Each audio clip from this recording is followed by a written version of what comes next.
Good, good afternoon, everyone. Good afternoon. Uh, Welcome to the 2025 Don P. Giddens Inaugural Professorial Lecture Series.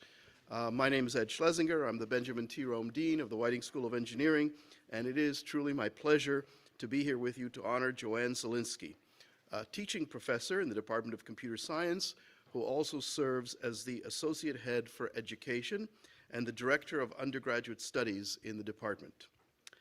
It says here that Joanne is educating the next generation of computer scientists, and that's true, but as I understand it, there's a number of folks in the audience who are former students of hers. So she's also educated past generations of students. She focuses on core courses that lay a foundation for learning and make that learning active, holding interest and encouraging curiosity. She also participated in the Second Commission on Undergraduate Education, or Q2, an effort that we established to reimagine how we reimagine how we educate our engineering students. And she received the Robert B. Pond Senior Excellence Teaching Award and has served on the Whiting School's Faculty Senate. She is, in other words, a very, very important member of our professoriate. Her talk this afternoon will outline how computer education has evolved, as well as how it has stayed the same in the form of lasting foundational concepts by establishing a common ground for how to teach computing. And her work through the Gateway Computing Program has ensured a continuity for all students across every Whiting department. Now, before I hand the floor over, I would like to take a moment to recognize one of my predecessors, Don Giddens, for whom this inaugural professorial lecture series is named. He was the 5th Dean of the Whiting School of Engineering and a professor of mechanical engineering. And now it's my pleasure to introduce Randall Burns, the Bill and Lisa Stromberg Department Head and Professor in the Department of Computer Science. Randall.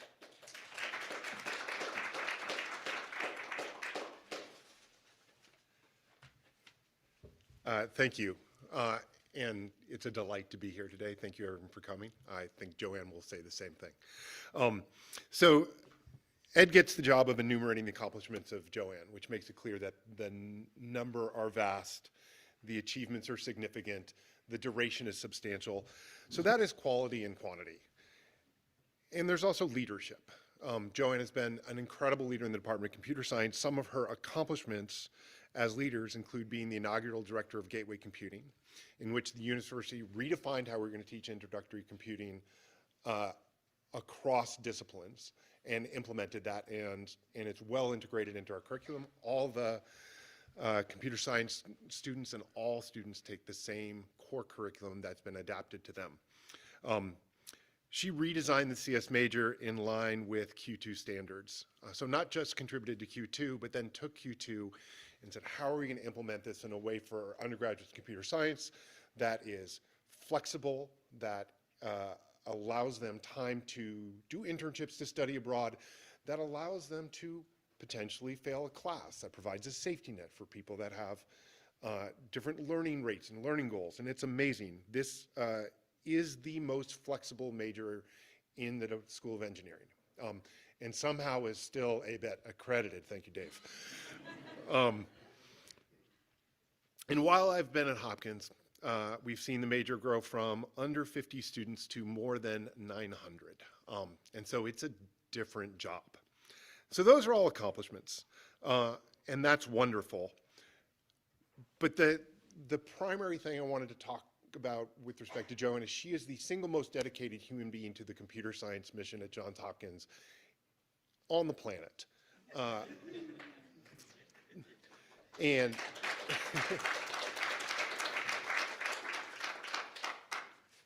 so in my mind, she's the keeper of the keys of our values, our institutional memory, our processes, and so on. And so this, to end up here, you have to serve. And so let's start. In a previous century, Joanne earned a PhD in the Department of Computer Science. All right. So the central thesis of my introduction is, wait for it, centrality. Centrality is a concept from graph theory and network analysis that assigns ranks to nodes that are central. And central doesn't have a single concept. There's lots of different concepts of centrality. It's used to measure influence in social networks, super spreaders in pandemics, key points of infrastructure failure, the importance of web pages. So here's assertion 0. So Joanne is the most central person in computing science at Johns Hopkins, okay? So centrality was invented in 1950 by this guy Bavelis, who introduced the idea of closeness centrality, which is the reciprocal of the sum of the shortest paths between a node and all other nodes. Reciprocal of the sum of the shortest paths between a node and all other nodes. Okay, so I can prove by assertion that Joanne meets this criterion. Imagine that she wasn't the most central person. That would mean there was someone that knew somebody that Joanne didn't in computer science, and that's provably false. And this is, she touches everyone that teaches, everyone that TAs, everyone that takes a class, everyone that is a professor, everyone that is a learner, our administrative staff, and she's an incredibly active member of the faculty in service and self-government. So assertion 1 proved. Oh, assertion 0. My bad, we're computer scientists. So closeness centrality comes from psychosociological research, and it was asserted that a central actor is relatively close to other actors in its network and is in an optimal position for integrating information from dislocated network parts. Okay, that's a mouthful, and it's a great characterization how I, as head of the department, I, as a colleague, I, as a student, view Joanne. She is a connector of ideas and people in the classroom, in an administrative setting, and institutionally and socially. It's amazing. So there's a richer notion of centrality called betweenness centrality, which measures the number of times a node acts as a bridge along the shortest path between two other nodes.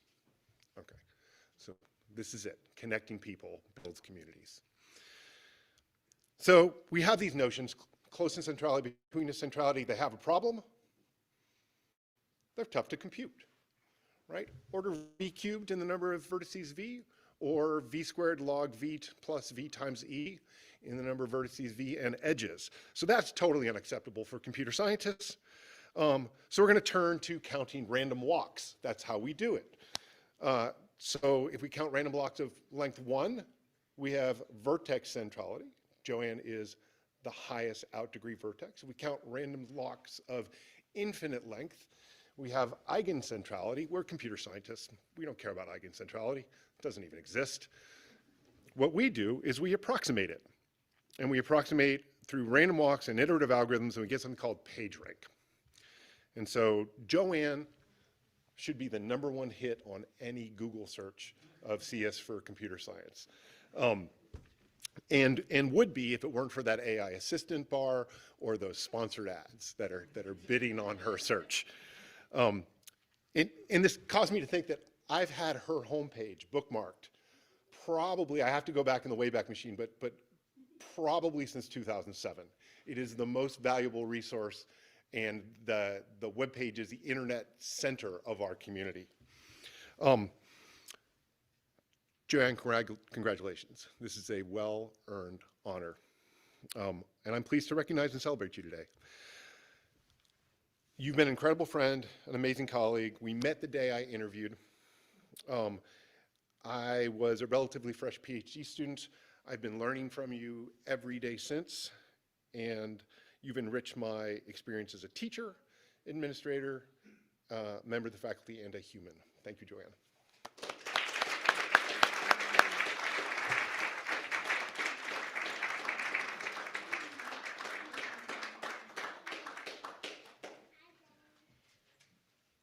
Wow. Okay, that was a lot. I would like to, first of all, thank Randall for putting some technical jargon in today's lesson because I won't be doing that.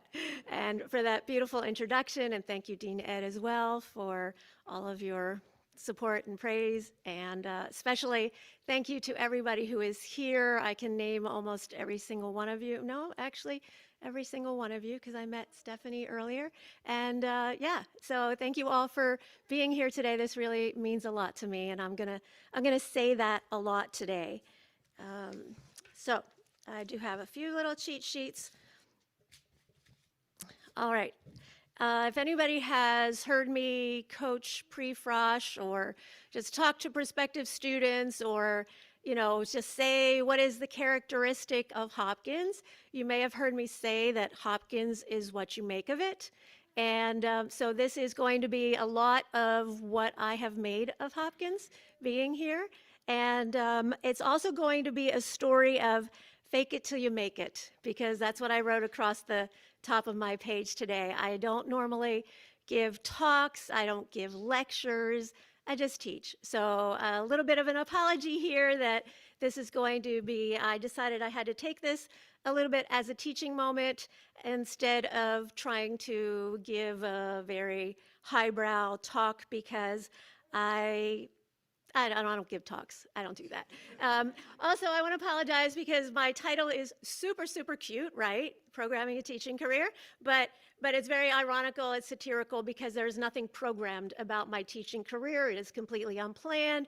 It has really evolved in a lot of ways. And so my real message is be open to opportunities, because they're going to lead to amazing places as long as you're, you know, willing to take a gamble and explore and experiment and have fun and see what happens when you do that. So I did write some learning objectives for today in the spirit of it being a teaching talk. And I'm going to try to learn to use a clicker. So this is what you need to get out of here. All right, there will be a quiz at the end. No, I'm just kidding. But I'm going to talk a little bit about the evolution of computing technology, user interfaces in particular, and how that kind of fit into how we do things in teaching computing. I also I'm going to have like one little technical bit where I define what a program is. Actually, you're going to define it for me. And we're going to look at some common programming languages just for fun. We are also going to hopefully be able to, you know, at least make some relationship between the evolution of teaching tracks at Hopkins to boom and bust periods in computer science undergraduate enrollments, because it hasn't always been 900 students like Randallstead. There was a point when we had like 50 or 60. And talk about computing competencies for all. What should everybody know about computing then and now? And also, what are some of the challenges and approaches to teaching and teaching programming in particular? But this story has to really start with my PhD advisor, Jerry Mason. Many of you knew him. He was a true visionary. I told myself I wasn't going to cry. This is what's scrolling on the screen here is the initial catalog entry for computer science, the first paragraph that he wrote many, many years ago. Our department was formed when we split from EE, thank you, Andreas, in 1986. I was a student then, and not only was he a true visionary and the founding chair of our department, but he was my PhD advisor. So he is not with us today because he is not with us today. Sadly, he passed from Alzheimer's 10, 13 years ago, something like that. But he was an amazing man. And what he wrote is largely still true today. And that's really, really amazing because it's been almost 40 years, folks. So one of the first things that he did that was really impactful is he asked me to teach a course while I was a PhD student. Actually, I take that back. He asked me to create and teach a course while I was a PhD student. And so our computer literacy course was born. So fondly known as CompLit for a little while. I didn't know what I was doing, right? Fake it till you make it. And I didn't know how to teach. I only knew what I had learned. I had some amazing teachers, including Ed Scheinerman, who has been here. He taught my first class at Hopkins. And so it was you know, it was a little bit of figure it out, but this was the course description back in the day. Introduction to computers and information technology for students in non-technical areas. So, and it goes on, right? So this was back before people had personal computers, folks, okay? This was just when people were starting to get personal computers. And I mean desktop computers, I don't mean laptops. All right. And so nobody really knew how to use them or what to do with them. The only people who knew how to use computers were computer scientists, and we worked on terminals connected to mainframes somewhere. And so this was a big deal. Part of what we taught, part of what I had to teach was some basic terminology. So now it's your turn. All right. First question to my students for the day is, what is an algorithm? Who would like to take this question? Allie, I'm going to call on you.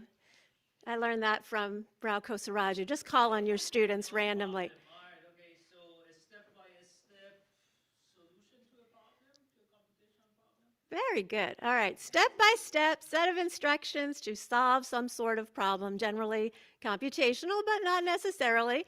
You could take Google Maps as spitting out algorithms for how to get from A to B on a regular basis. All right? So from algorithm, we go to what is a program? And now I'm going to call on my colleague Sarah Moore, who I have co-taught many programming classes with. What is a program, Sarah?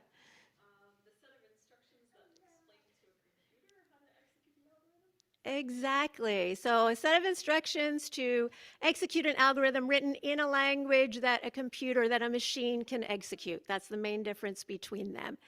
And lastly, what is a user interface? This one you can pretty much just use your English knowledge, Ada, who likes to speak in words. What is a user interface? Or anyone else, because she made a face. It's what we use to communicate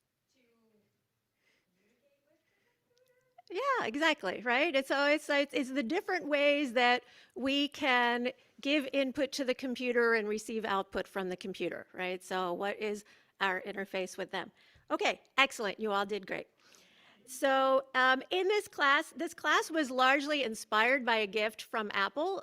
We had a pile of, I think they were Macintosh 2Es that they gave us. And we took all of those computers and we turned them into a lab. And I'm pretty sure we were in the new engineering building by then, as it was called, now Croft Hall. And so we had a Mac lab, and that's where students did their work for the class. They didn't have necessarily their own personal computers to do it. We had computer literacy. We had a follow-on course called Computing Tools. And what was really exciting about this is that up until this time, most of the user interface was done through a keyboard. We would type on a keyboard, there would be a terminal, a screen that would show us what was happening, and it was all TUI, text user interface, right? Just a plain text-based user interface. That was all we had up until now. But why Mac, Apple became so wildly successful is that they were one of the first to create GUIs, a graphical user interface. So simply just having those little icons that were files and representations of the data on the computer was a totally new thing, having pictures on our computers. So that's the graphical part of the graphical user interface. And then we also got mice. And I don't mean trackpads, right? Not yet. Okay, that is a user interface now, is a trackpad, but clunky old mice. And the way that we personalized our computing spaces was by buying really cool mouse pads, right? That was like the thing back in the day. So these courses went on for a while. And part of this course also was that very ambitiously, I did teach students how to program, right?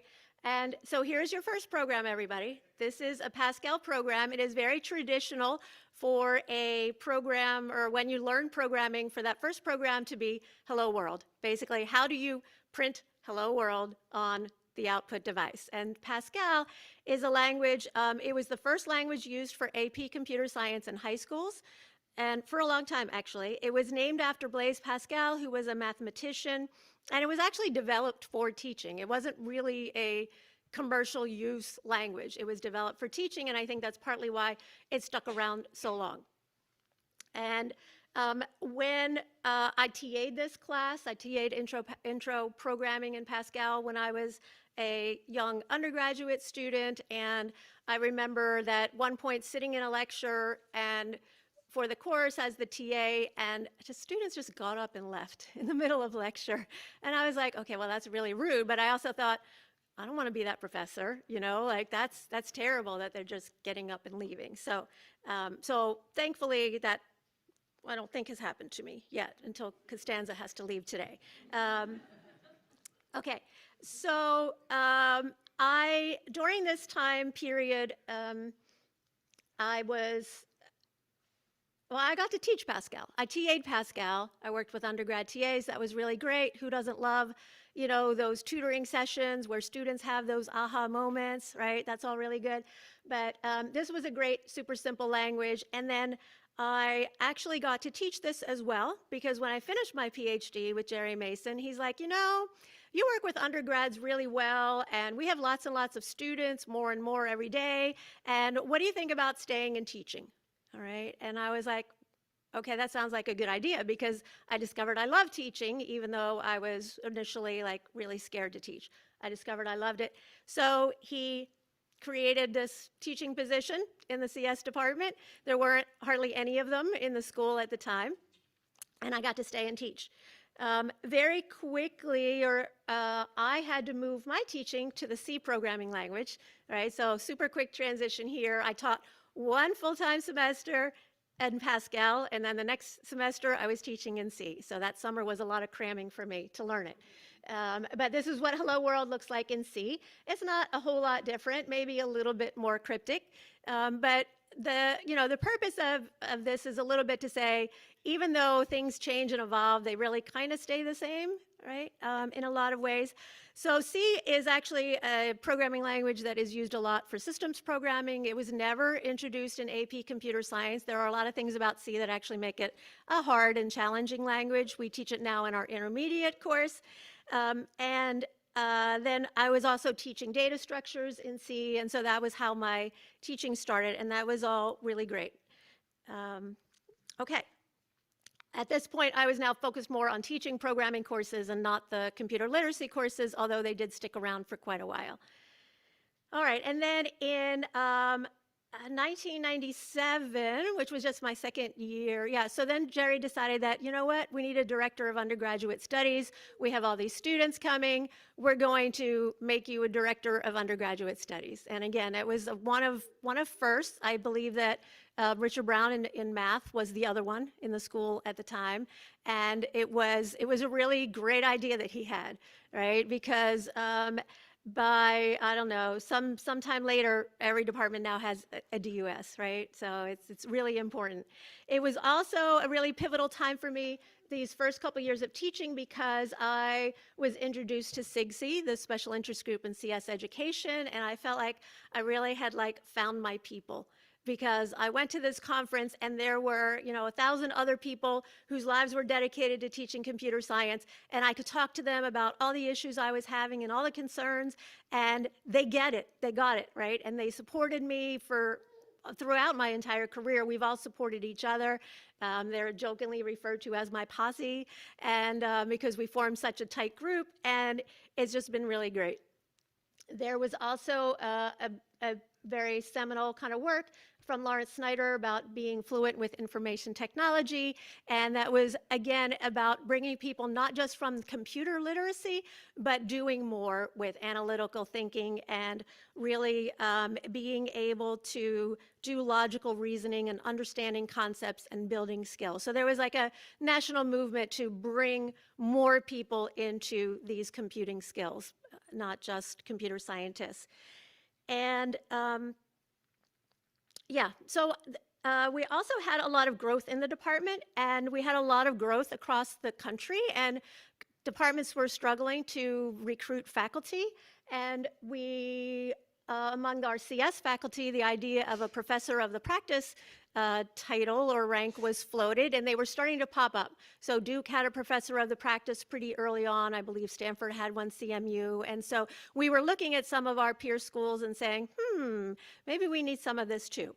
But let me just ask you all a question, right? We had incoming majors that rose to 225 students in this 4-year period, and then lots of students finished in that 4-year period as well, even more finished in that 4-year period. So if we look at the dates, does anybody know why we had, what is it, John?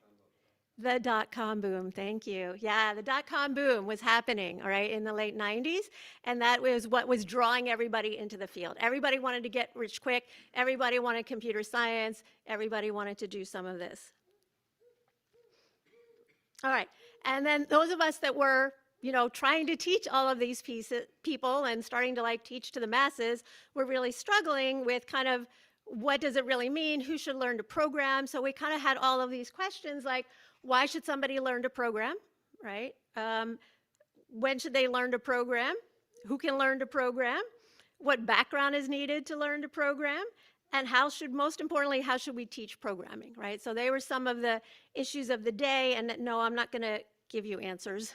But we also then, so we did all talk, and this was a lot of what the papers were about at SIGC and how we were all trying to manage all of these large enrollments. But one thing that was always kind of clear is that the background question has always been a really important one, right? Because there's always been a disparity of backgrounds. There's AP Computer Science has grown and grown and grown, but there's still schools that don't have it.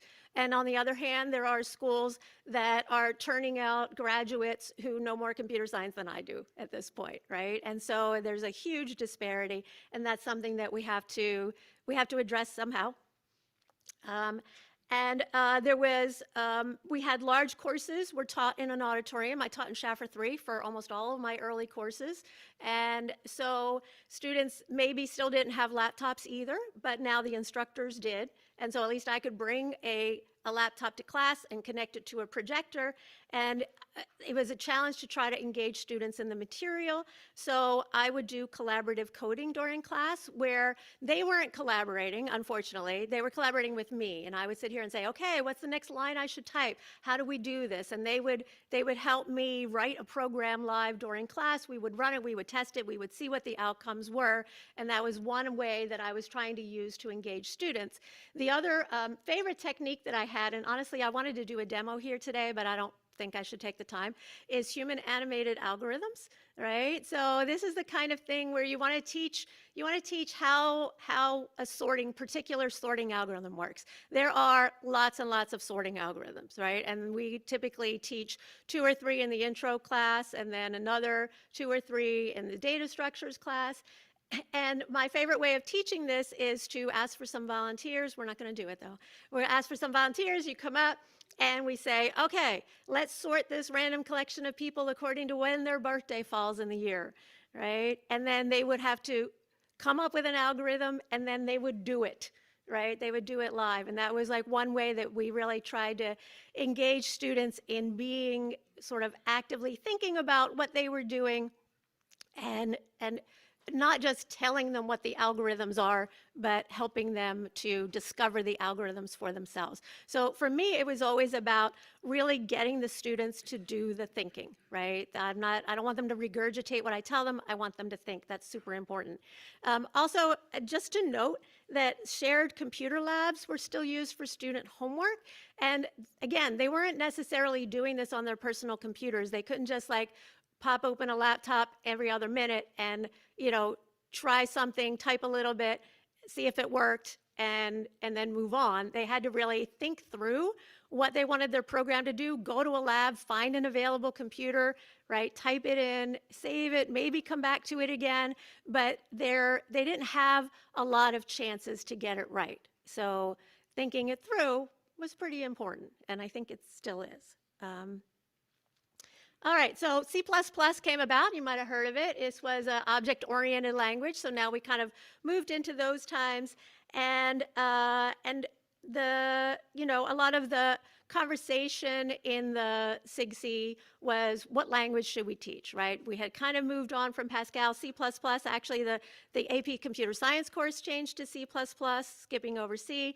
And, but there was another language that was already starting to be used a lot, which I'll get to in a minute. And it was being used because of this whole internet stuff, right? But eventually, all good things come to an end, all right? And I wouldn't exactly say that the internet was a passing fad, right? But there certainly was a bust to the .com, right? And the bust basically hurt our enrollments a lot, and we really had to kind of build things back up again. So in the next little era here that I want to talk about, we actually had the first commission on undergraduate education. I wasn't on the committee, but I was around.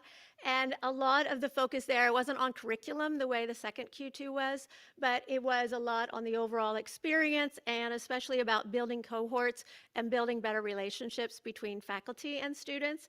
And that was hard for us because our students, some of them started in intro programming and some of them didn't, depending on their AP background. And so we had to really struggle with how to improve things, especially because we were like losing majors at this point. So our incoming majors dropped in this 4-year period to 68. Okay, and my APCs who are with me here, and hi to those online too, know that 68 is currently a typical incoming class size, right? This was like the total number of incoming students over a 4-year period.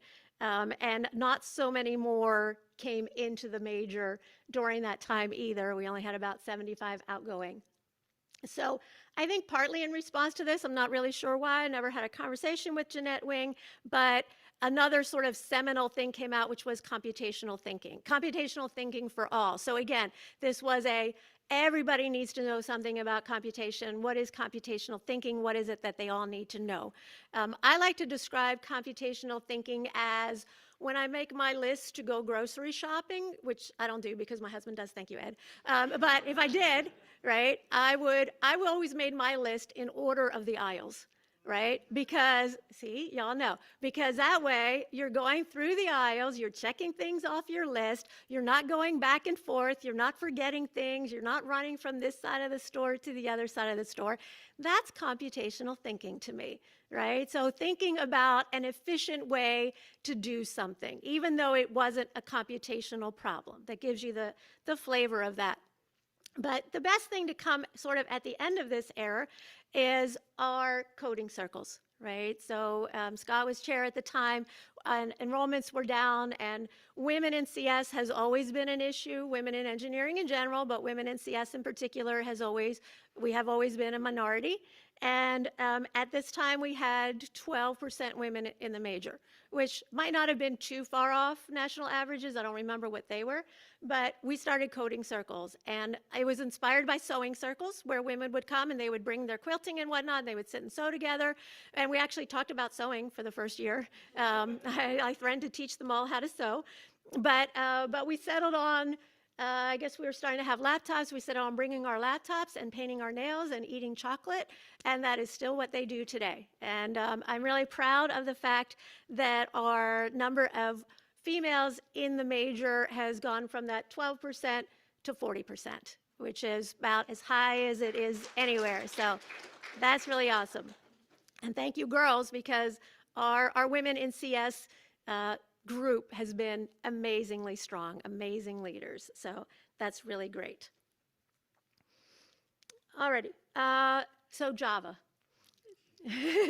Right, and I think a lot of you knew Java was coming. Java became like the language because of the internet, because of the way that it's sort of platform independent, without getting too much into the details here. But look at this program, right?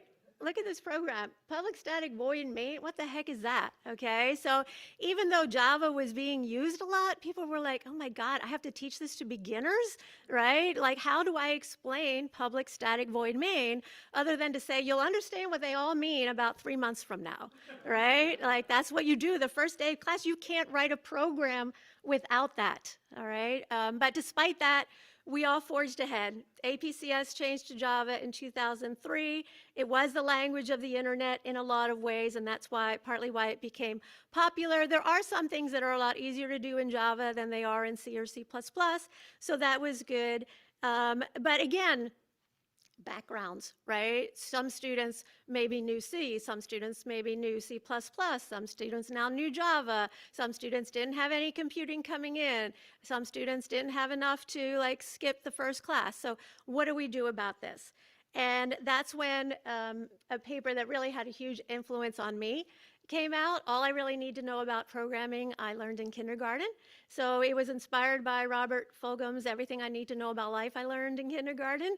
And it's really, it's amazing how well it works. And I was so inspired by this paper that I literally had it printed out, but I used it to form sort of the structure for an intro programming lab course that I created that was meant to level the playing field a little bit. So, you know, you have your physics course and your 3-hour physics lab, your bio course and your 3-hour bio lab. So now we had our intro programming course and our 3-hour programming lab. But it was optional, and it was meant only for the people that really were beginners. So the beginners could work together. They did paired programming. They worked with different partners throughout the semester. And they could see that, oh, I'm not the only one who doesn't know how to do this, right? So it would fight some of that imposter syndrome that we all have. It would give them a chance to get to know people, and it would give them time to do extra practice and hopefully be better prepared and more confident going into the homework for the week, which was always a very similar problem.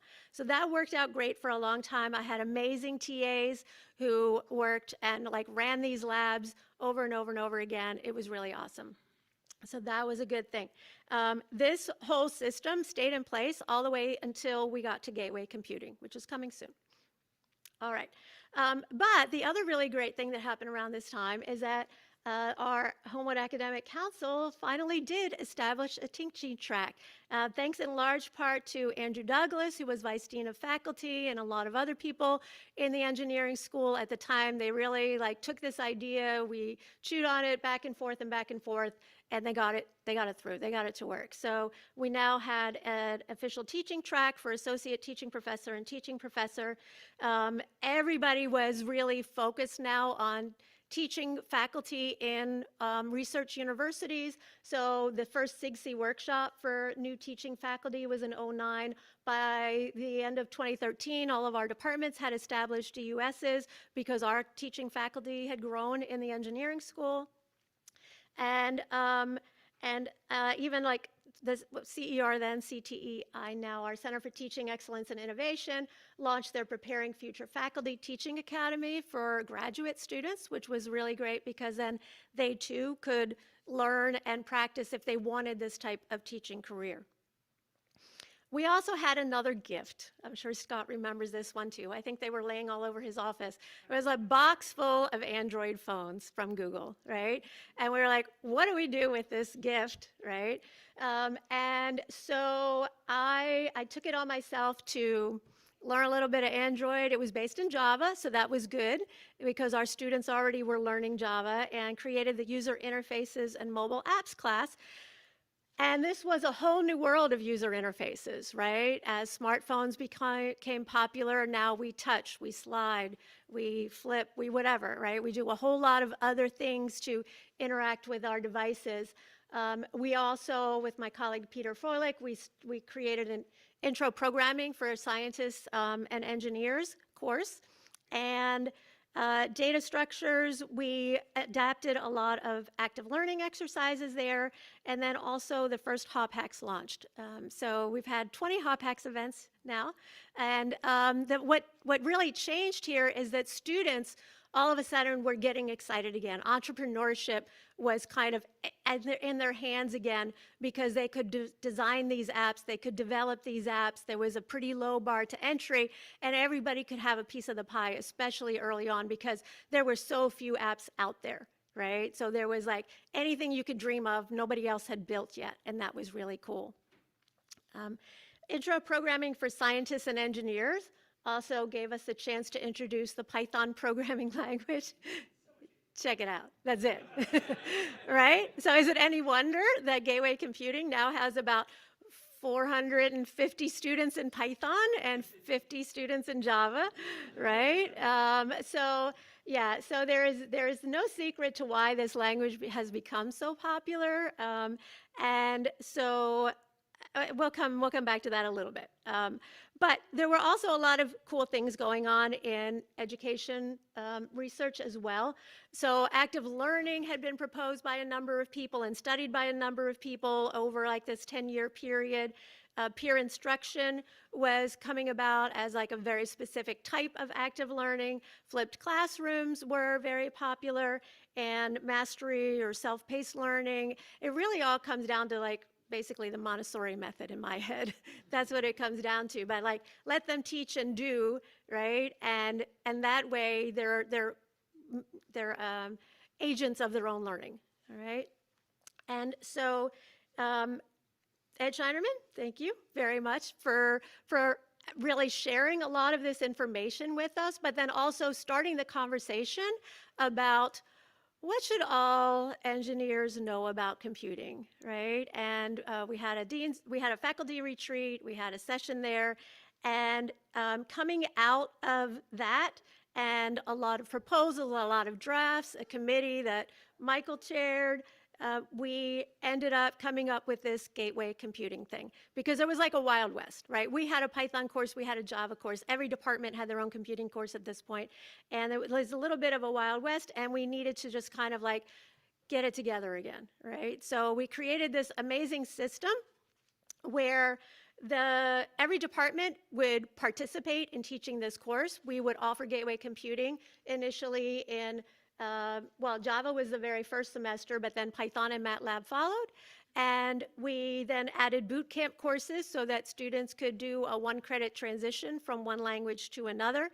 And the very large premise of this course was this flipped instructional approach where students would watch videos, they would work in an interactive textbook to be exposed to the material, then they would come to class in very small sections, thank you U.S. News and World Report, of 19 students and no more, and they would work with TAs, who are an ongoing thread here as well, and really just practice what they had been exposed to. But we started to have a few problems, right, because students were going through the prep work just to get the points. The prep work, you could answer a question as many times as you needed to until it was right? And we don't know really were they watching the videos or not watching the videos. And so it became a little bit harder to kind of make this work. Initially, we also, too, used the mastery method a little bit. We gave students multiple chances to pass weekly assessments to show that they had learned the material. We had a million different versions of problems that they could do. Everything was also being done in this interactive online system. So they were being auto-graded, and they could just, write it and submit it and write it and submit it. And I think that maybe we started to do them a little bit of a disservice, because I feel like trial and error programming became a little bit too prevalent, where the students were just doing things to get the points, but not necessarily thinking or learning what we wanted them to learn. So that became a little bit of a problem. Let's see. And then shortly after we launched Gateway, COVID hit. Yay. So there were some upsides. We all learned to teach online, right? And that was hard in a lot of ways. But then also much on its heels, we had the Q2 rollout, which was really great. And there's a lot of exciting curriculum changes coming out of that. But during this whole period, this is what Randall was talking about, this is where the biggest growth in our department was, right? So we had this period where we had from 2020, interestingly coming out of COVID, to 2023, we had almost 400 students who started Hopkins as CS majors. And by the time those class years graduated, there were almost 800 of them. Right? So the growth wasn't just in people being interested, but it was people coming in more and more, layering things on. And we started to see a lot of students layering on second majors, third majors, fourth majors, minors, and then that's a whole nother problem that maybe we need to talk about. But also during this time, it was really great because the Engineering School Faculty Senate was developed. Thank you, Ed, for that. And I was very honored to serve on that, and that was really a great experience.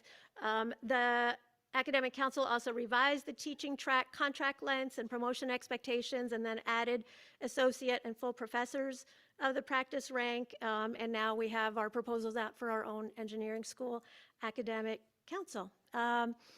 Why? This is my question to you all. Why? Why did we have 400 starting students and 800 finishing students? Well, we think, right? This is still like predictions. Right. We haven't gotten there yet. Why? Thank you, AI. All right. So that was the next boom. This is just a silly little cartoon I found. You know, good and bad about AI, right? It's kind of like the story that they sell you that you want to buy, but you're not sure that you should buy it. Okay. And now, you know, the challenge is, even just yesterday in the communications of the ACM, right? AI majors are booming, CS enrollments are falling, right? So a lot of departments are starting to set up AI majors. We tried to set up a minor here, and even the committee was so split on what it meant to have an AI minor that the whole proposal fell apart. I'm sure we'll try again, but it kind of fell apart. And so we need to figure out kind of the why of this, right? So,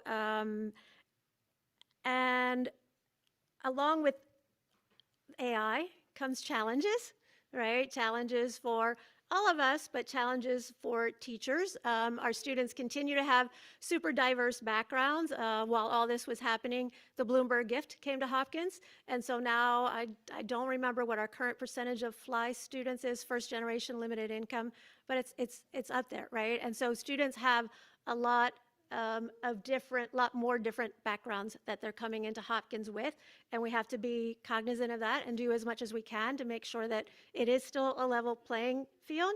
I do fear that students are doing a little bit too much trial and error programming because we do a lot of auto grading, and they can submit as many times as they want, and I'm not sure what they're learning from that. There are a lot of AI assistants out there, and we all have to now decide, how do we embrace that? Where do we allow it? Where do we not allow it? How do we do assessment that is honest, like in terms of like we feel like we're actually assessing students properly, that we're getting a good sense of what they know and what they don't know, and how do we do that at scale when we have such large numbers of students? What's the classroom culture with so many different students? And oh yeah, how do we deal with all of these super overloaded students? I think that a lot of them go to the assistants, like go to ChatGPT or Copilot or whatever, because they don't have time to do the assignment themselves. Not because they don't want to do the assignment themselves, but they don't have time because they have layered on double and triple and quadruple majors and minors and everything else. And maybe we should ask them, you know, why are you doing this? We do ask them, why do you want to be a computer science major? And sometimes the answer is, well, because I'm cognitive science and I have to take all these CS courses anyway, so I can. And I was like, but that's not necessarily, because I can is not necessarily the answer to why should I do this, right? Or why do I want to do this? So this is partly what we want to do. But the good news is I have a lot of colleagues to help figure this out, right? So today we are at 9 teaching professors in the engineering school. We have 20 associate teaching professors, 33 senior lecturers, 14 lecturers, and 2 associate professors of the practice already, which is super exciting.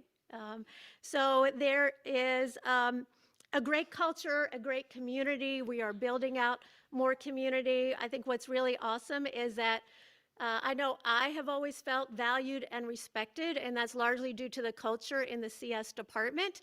But if you think about it, I was a grad student here, so now I'm a colleague. After they all taught me, I'm now their colleague. I was almost the only woman in the department ever. Well, I mean, the students, plenty, yes, okay, but not a lot among the faculty. And I was almost the only teaching faculty member for a long time, but they always gave me a seat at the table. They always valued my opinions, and I'm really, really grateful to all my CS colleagues for that. It's been amazing. But you all have the same opportunities. We all have these opportunities, right? So back to my original, the idea is like, be open to opportunities. We don't know what this ride is going to bring us, and say yes to interesting new things, but learn to say no once in a while too. That can be a hard lesson for some of us. All right, and I have learned a lot from not only all of my colleagues, especially teaching faculty colleagues, but all the department leadership. I just shout out, there haven't been very many of them because Jerry was the leader for a very, very long time, and you've already heard about him. What I learned from him is it's easier to ask forgiveness than permission. That was one of Jerry's favorite things. Rao Kosaraju, who was just like the most amazing teacher. He's the one who taught me it's okay to just randomly call on people in your class. They'll pay attention if you do that. Scott Smith, who is the most chill department chair person ever, who I learned, like, it's fine, it'll be fine, you don't have to worry about it, it's okay. That's what I learned from Scott. Thank you, I need that. Greg Hager, I don't know if you know what you taught me, but you once said, good enough is just that. And to a perfectionist, that was a huge lesson, so thank you for that. I remind myself all the time. Yair Amir taught me that serial processing has its pros and cons, right? Like focusing on only one thing to the exclusion of everything else. Sometimes you have to do that. Can't do it too much. You'll drive the people around you crazy, but sometimes you have to do it.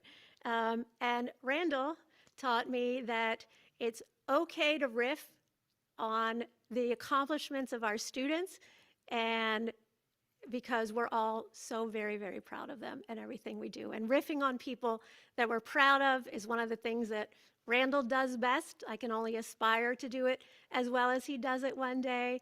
But he has also done a lot for me, for the department. He created the associate chair for education.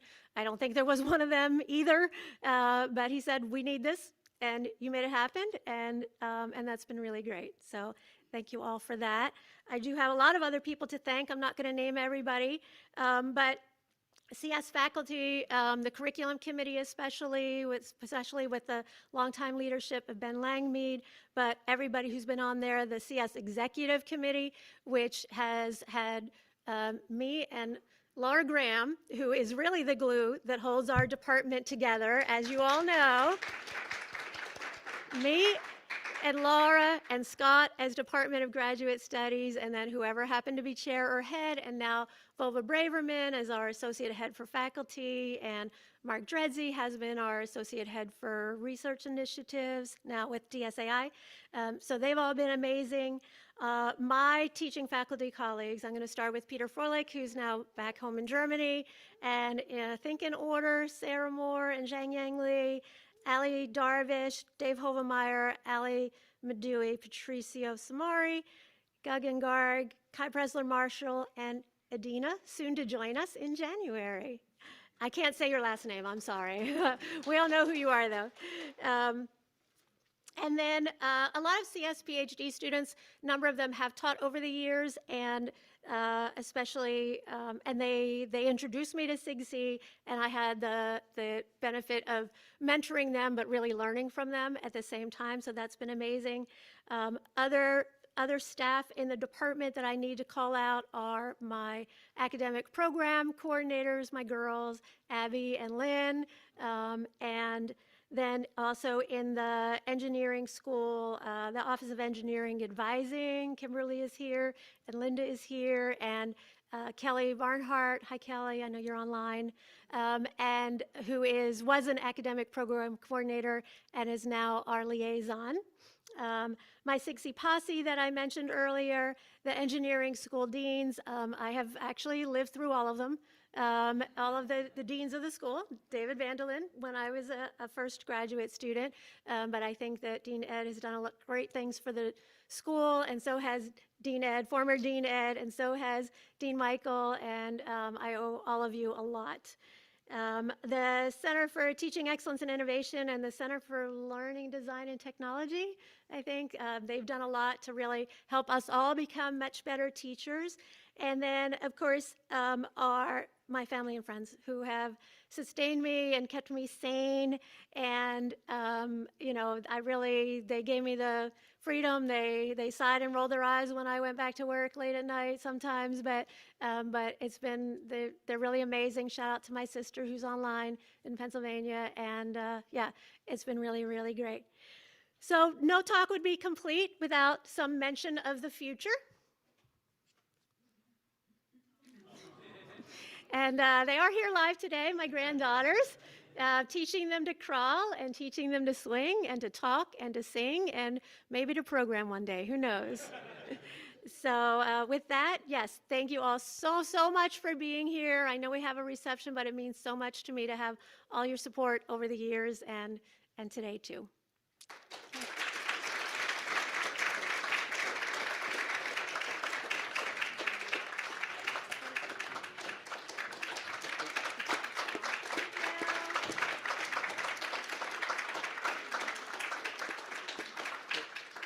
Thank you, Joanne. It's obvious why she's such a celebrated teacher in our school. And of course, no IPL would be complete without a souvenir of the day. Let's just Step out. stand over here so I can officially present you with this. Thank you. Congratulations. Congratulations again. And with that, I invite you all to join us at the reception. Now we party. Thank you.